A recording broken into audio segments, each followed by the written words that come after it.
Titanic এই একটি নাম শুনলেই আমাদের চোখের সামনে ভেসে ওঠে এক বিশাল বিলাসবহুল জাহাজের ছবি, একটি হিমশৈল যন্ত্র, শিল্পীদের শেষ সুর আর কনকনে ঠান্ডা পড়িতে তলিয়ে যাওয়া প্রায় ১৫০০ মানুষের এক মর্মান্তিক কাহিনী। ১০০ বছরেরও বেশি সময় ধরে টাইটানিককে মানব ইতিহাসের সবচেয়ে ভয়াবহ সামুদ্রিক বিপর্যয় হিসেবে গণ্য করা হয়। এর গল্প নিয়ে তৈরি হয়েছে কালজয়ী সিনেমা, লেখা হয়েছে অসংখ্য বই। কিন্তু কি হবে যদি আমি আপনাদের বলি টাইটানিকের থেকেও ভয়ঙ্কর তার যে ৬ গুণ বেশি মানুষ নিয়ে ডুবে যাওয়া একটি জাহাজের গল্প আছে। একটি জাহাজ যার শরীর সমাধি মানব ইতিহাসের সবচেয়ে বড় একক সামুদ্রিক বিপর্যয়, অথচ সেই গল্পটি ইতিহাস প্রায় ভুলতে বসেছে। আজকের পর্বে আমরা কথা বলবো সেই বিস্মৃত জাহাজটির। আপনাদের সাথে আমি রয়েছে জুনায়েদ মিয়া, আপনারা দেখছেন জুনায়েদ মিয়া ইউটিউব চ্যানেল। চলুন শুরু করা থাক আজকের ভিডিও। তার নাম ছিল এমভি উইলহেলম গুস্তলভ, আর তার শেষ যাত্রায় মৃত্যু হয়েছিল ৯,০০০-এরও বেশি মানুষের, যাদের মধ্যে প্রায় ৫,০০০ জনই ছিল শিশু। এটি কোনো দুর্ঘটনা ছিল না, এটি ছিল যুদ্ধের এক নির্মম বাস্তবতা। এটি সেই জাহাজের গল্প যা একসময় ছিল আনন্দের প্রতীক, কিন্তু তার শেষ পরিণতি হয়েছিল বরফ শীতল এক গণকবরে। উইলহেলম গুস্তলভের গল্পটি বোঝার জন্য আমাদের ফিরে যেতে হবে ৬৯-এর দশকে, যখন জার্মানিতে অ্যাডলফ হিটলার এবং তার নাৎসি পার্টির শাসন চলছে। হিটলার শুধু সামরিক শক্তি দিয়েই নয়, প্রচারণার মাধ্যমেও জার্মান জনগণের মন জয় করতে চেয়েছিলেন। এই প্রচারণারই একটি অংশ ছিল ক্রাফট ডুর ফ্রয়েড, অর্থাৎ আনন্দের মাধ্যমে শক্তি নামক একটি বিশাল রাষ্ট্রীয় প্রকল্প। এর উদ্দেশ্য ছিল সাধারণ জার্মান শ্রমিকদের এমন সব সুযোগ সুবিধা দেওয়া যা আগে শুধু ধনীরাই ভোগ করত। এর আওতায় কনসার্ট, খেলাধুলা এবং সস্তায় ছুটি কাটানোর ব্যবস্থা করা হতো। আর এই স্ট্রেংথ থ্রু জয় প্রকল্পের মুকুটের মণি ছিল দুটি বিশাল বিলাসবহুল ক্রুজ জাহাজ। তার মধ্যে প্রথম এবং সবচেয়ে বিখ্যাতটি ছিল উইলহেলম গুস্তলভ। ১৯৩৭ সালে যখন এটি প্রথম যাত্রা শুরু করে, তখন এটি ছিল এক বিস্ময়। প্রায় ২০৮ মিটার লম্বা ঝকঝকে সাদা রঙের এই জাহাজটি ছিল একটি ভাসমান স্বর্গ। এই নকশার মূল ভিত্তি ছিল সমতা। টাইটানিকের মতো এখানে প্রথম, দ্বিতীয় বা তৃতীয় শ্রেণীর কোনো ভেদাভেদ ছিল না। সব কেবিন ছিল একই মানের। জাহাজের সকল সুবিধা যেমন সুইমিং পুল, প্রশস্ত ডেক, জিমনেজিয়াম, বড় ডাইনিং হল এবং সিনেমা হল সবার জন্য ছিল উন্মুক্ত। এটি ছিল নাৎসি প্রচারণার একটি নিখুঁত যন্ত্র। বিশ্বকে দেখানো হচ্ছিল যে নাৎসি শাসনে সাধারণ জার্মান শ্রমিকরা কতটা সুখে আছে। ১,০০০ জার্মান পরিবার এই জাহাজে করে নরওয়ের সমুদ্র তীরে কিংবা পর্তুগালের মাদেরা দ্বীপে ছুটি কাটাতে যেত। তাদের জন্য এটি ছিল জীবনের সেরা অভিজ্ঞতা। উইলহেলম গুস্তলভ হয়ে উঠেছিল শান্তি, আনন্দ এবং জার্মান প্রকৌশলের এক উজ্জ্বল প্রতীক। কিন্তু এই সুখের দিন বেশি দিন স্থায়ী হয়নি। ১৯৩৯ সালের ১ সেপ্টেম্বর জার্মানি পোল্যান্ড আক্রমণ করে এবং শুরু হয় দ্বিতীয় বিশ্বযুদ্ধ। শান্তির সাদা রং মুছে ফেলে উইলহেলম গুস্তলভের গায়ে লাগানো হলো রণতৈরির ধূসর রং। এর বিলাসবহুল ডেক এবং কেবিনগুলো রূপান্তরিত হলো ভিন্ন এক উদ্দেশ্যে। প্রথমে এটিকে একটি হাসপাতালের জাহাজ বা লাজারেট শিপটা হিসেবে ব্যবহার করা হয়। পোল্যান্ড এবং নরওয়েতে আহত জার্মান সৈন্যদের চিকিৎসা দেওয়ার জন্য এটিকে ভাসমান হাসপাতালে পরিণত করা হয়। এর বলরুমগুলো হয়ে ওঠে হাসপাতাল ওয়ার্ড, আর আনন্দের বদলে বাতাসে থাকত শুধুই যন্ত্রণা এবং মৃত্যুর গন্ধ।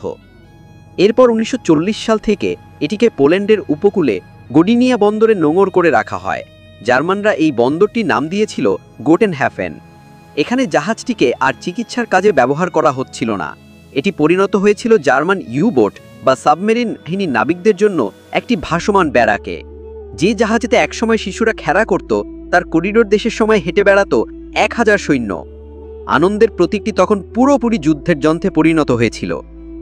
গল্পের সবচেয়ে ভয়ঙ্কর অধ্যায়টি শুরু হয় ১৯৪৫ সালের জানুয়ারিতে। দ্বিতীয় বিশ্বযুদ্ধ তখন তার শেষ এবং সবচেয়ে রক্তক্ষয়ী পর্যায়ে। ইস্টার্ন ফ্রন্ট বা পূর্বাঞ্চলীয় রণাঙ্গনে সোভিয়েত ইউনিয়নের লাল ফৌজ বা রেড আর্মি অপ্রতিরোধ্য গতিতে জার্মানির দিকে এগিয়ে আসছিল। লাখো জার্মান সৈন্য এবং তার চেয়েও বেশি সাধারণ জার্মান নাগরিক পূর্ব প্রুশিয়া, ড্যানজিং এবং পোল্যান্ডের অন্যান্য অঞ্চলে পড়েছিল। সোভিয়েত সৈন্যদের অগ্রযাত্রা ছিল প্রতিশোধার আগুনে ভরা। জার্মান বাহিনী সোভিয়েত ইউনিয়নে যে অকথ্য অত্যাচার চালিয়েছিল, তার বদলা নিতে মরিয়া ছিল রেড আর্মি। ফলে জার্মান বেসামরিক মানুষদের মধ্যে ছড়িয়ে পড়ে প্রচণ্ড আতঙ্ক। লাখ লাখ মানুষ তাদের ঘরবাড়ি ছেড়ে শুধুমাত্র প্রাণ বাঁচানোর জন্য পশ্চিম দিকে পালাতে শুরু করে। এই পরিস্থিতিতে জার্মান নৌবাহিনীর গ্র্যান্ড অ্যাডমিরাল কার্ল ডোনিস একটি বিশাল নৌ উদ্ধার অভিযান শুরু করার নির্দেশ দেন। এর নাম ছিল অপারেশন হ্যানিবাল। এর উদ্দেশ্য ছিল সমুদ্রপথে যত বেশি সম্ভব জার্মান সৈন্য এবং বেসামরিক মানুষকে উদ্ধার করে জার্মানিতে ফিরিয়ে আনা। ইতিহাসে এটি সবচেয়ে বড় সামুদ্রিক উদ্ধার অভিযান হিসেবে পরিচিত, যেখানে প্রায় 10 লক্ষের বেশি মানুষকে উদ্ধার করা হয়েছিল। উইলহেলম গুসলাভ, যা 5 বছর ধরে বন্দরে নোঙর করা ছিল, তাকেও এই উদ্ধার অভিযানে অংশ নেওয়ার জন্য প্রস্তুত করা হয়। 30 জানুয়ারি 1945 গোচেনহাফেন বন্দরের তাপমাত্রা ছিল -18 ডিগ্রি সেলসিয়াস। চারদিকে বরফ আর বরফ। বন্দরের জেটিতে জমেছিল হাজার পলায়নরত মানুষের ভিড়। তারা সবাই ছিল শরণার্থী। এদের বেশিরভাগই ছিল নারী, শিশু এবং বৃদ্ধ। সোভিয়েতদের হাত থেকে বাঁচার জন্য একটি জাহাজে একটুখানি জায়গার জন্য তারা যে কোনো কিছু করতে প্রস্তুত ছিল। উইলহেলম গুসলাভের আনুষ্ঠানিক যাত্রী ধারণ ক্ষমতা ছিল প্রায় 1880 জন, কিন্তু সেদিন কোনো নিয়ম মানা সম্ভব ছিল না। জাহাজের ক্যাপ্টেন এবং কর্মকর্তারা যত বেশি সম্ভব মানুষকে তুলে নেওয়ার চেষ্টা করছিলেন। জাহাজের রেজিস্ট্রেশন লিস্ট অনুযায়ী যাত্রীর সংখ্যা ছিল প্রায় 6500, কিন্তু বাস্তবে সেই সংখ্যা ছিল অনেক বেশি। ধারণা করা হয় সেদিন 10,500-এরও বেশি মানুষ জাহাজটিতে উঠেছিল। জাহাজের ভেতরের দৃশ্য ছিল কল্পনাতীত। প্রতিটি কেবিন, করিডোর, সিঁড়ি, এমনকি জাহাজেতে খালি সুইমিং পুলটিও ছিল, সেটাও মানুষের কানায় কানায় ভরে গিয়েছিল। মানুষ একে অপরের ওপর গাদাগাদি করে দাঁড়িয়েছিল। বাতাসে ছিল ভয়, ক্লান্তি আর অনিশ্চয়তার গন্ধ। জাহাজে পর্যাপ্ত লাইফবোট বা লাইফ জ্যাকেট ছিল না। যা ছিল তাই বিশাল সংখ্যার মানুষের জন্য কিছুই না। দুপুরের দিকে উইলহেলম গুসলাভ বন্দর ছেড়ে বাল্টিক সাগরের বরফ শীতল পানির দিকে যাত্রা শুরু করে। তার সাথে ছিল মাত্র 2টি ছোট এসকর্ট জাহাজ মাত্র। অতিরিক্ত যাত্রী নিয়ে জাহাজটি গতি তুলতে পারছিল না, কিন্তু যাত্রীদের মনে ছিল একটাই আশা, পশ্চিমে গেলেই তারা নিরাপদ। তারা জানত না যে পানির নিচে তাদের জন্য অপেক্ষা করছে এক নীরব ঘাতক। বাল্টিক সাগরের গভীরে তখন শিকারের জন্য ওত পেতেছিল একটি সোভিয়েত সাবমেরিন S-13। এর কমান্ডার ছিলেন ক্যাপ্টেন আলেকজান্ডার মেরিনেস্কো।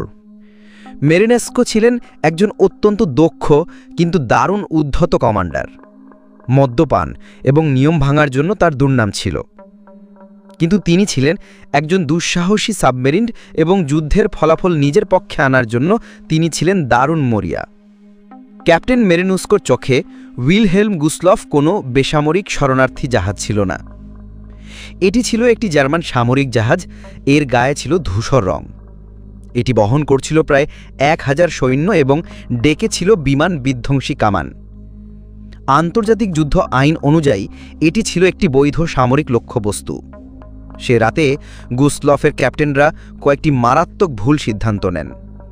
তারা ভেবেছিলেন যে সমুদ্রের ওই অংশে অন্য জার্মান জাহাজের সাথে সংঘর্ষ এড়ানোর জন্য তাদের জাহাজের নেভিগেশন লাইট বা সবুজ ও লাল বাতি চালানো উচিত।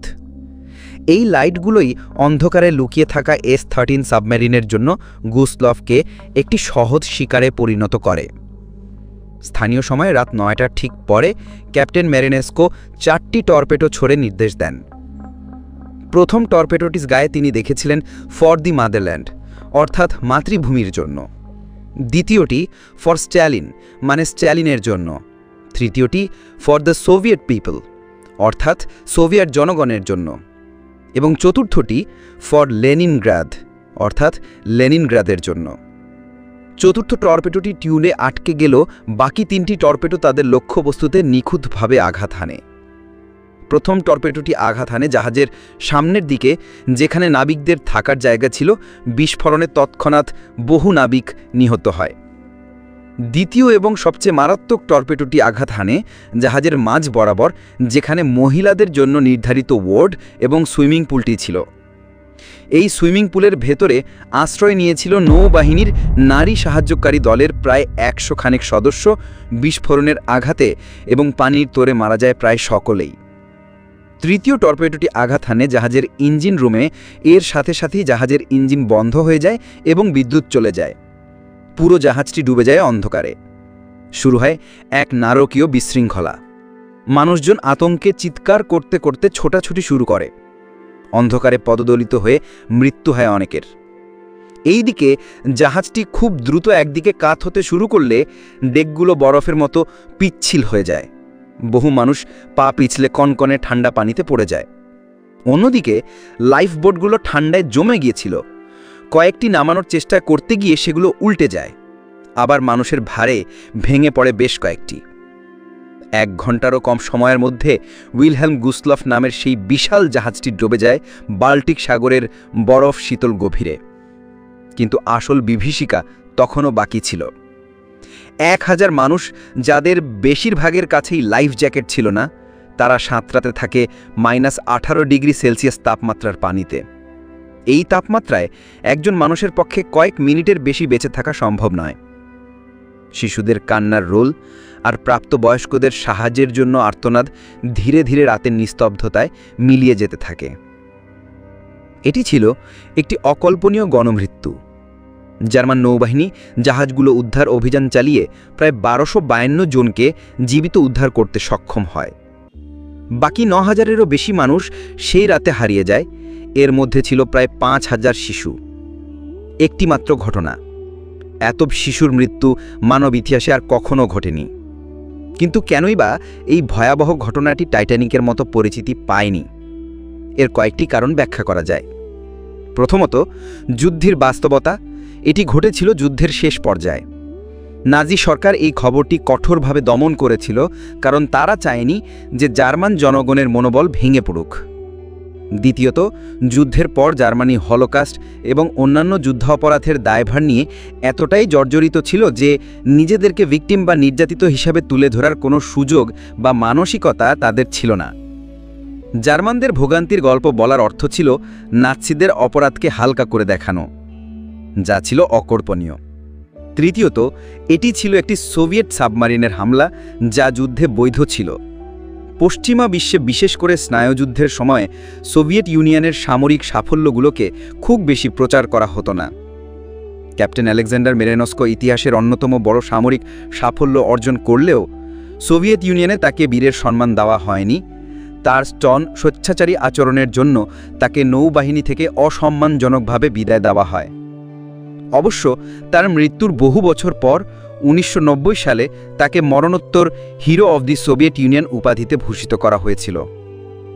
উইলহেলম গুসলফের গল্পটি কোনো দুর্ঘটনা ছিল না, এটি ছিল যুদ্ধের প্রত্যক্ষ ফলাফল। এটি আমাদের মনে করিয়ে দেয় যে যুদ্ধ শুধু সৈনিকদের মধ্যেই সীমাবদ্ধ থাকে না, এর সবচেয়ে নিষ্ঠুর শিকার হয় সাধারণ নিরীহ মানুষ, বিশেষ করে নারী এবং শিশুরা।